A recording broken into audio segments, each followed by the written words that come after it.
বন্ধুরা, আজকে আমি আপনাদের সাথে বাটা মাছের একটি রেসিপি শেয়ার করব। এখানে আমি ছোট ছোট বাটা মাছগুলি নিয়ে নিয়েছি।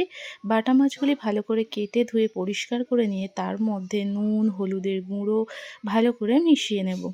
আর এই ছোট ছোট বাটা মাছ দিয়ে সর্ষে পোস্ত খেতে তো ভীষণই ভালো লাগে, কিন্তু আজকে আমি এই সর্ষে পোস্তর সাথে কয়েকটা শুকনো লঙ্কাও বেটে নেব। এখানে আমি কালো সর্ষে, পোস্ত আর 3টি শুকনো লঙ্কা একসাথে বেটে নিচ্ছি। সর্ষে পোস্ত দিয়ে বাটা মাছটি খেতে যেমন সুন্দর হয়, তেমন খুব তাড়াতাড়ি রান্নাটাও হয়ে যায়, বেশি টাইম একেবারেই লাগে না।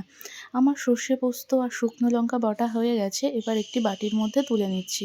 তারপর কড়াইতে বেশ কিছুটা সর্ষের তেল দিয়ে দেব। দিয়ে তেলটি যখন খুব গরম হয়ে যাবে তখন বাটা মাছগুলি এর মধ্যে দিয়ে দেব।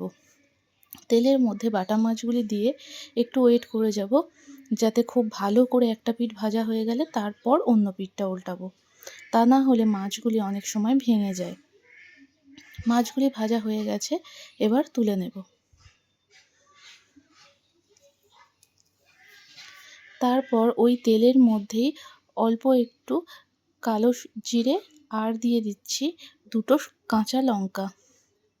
দিয়ে একটু যখন 2 মিনিট মতো একটু নাড়াচাড়া করে নিয়ে এর মধ্যে দিয়ে দেব 1 কাপ পরিমাণ জল। জলটি দেওয়ার পর জলটি যখন খুব ভালো করে ফুটতে থাকবে তখন এই জলের মধ্যে দিয়ে দেব পরিমাণ মতো লবণ আর দিয়ে দেব হলুদের গুঁড়ো।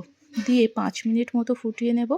তারপর যে মশলাটি বেটে রেখেছিলাম সর্ষে, পোস্ত আর শুকনো লঙ্কা, সেটা দিয়ে দেব। দিয়ে দেওয়ার পর ভেজে রাখা মাছগুলি দিয়ে 5 থেকে 7 মিনিট মতো ঢাকা দিয়ে রাখবো।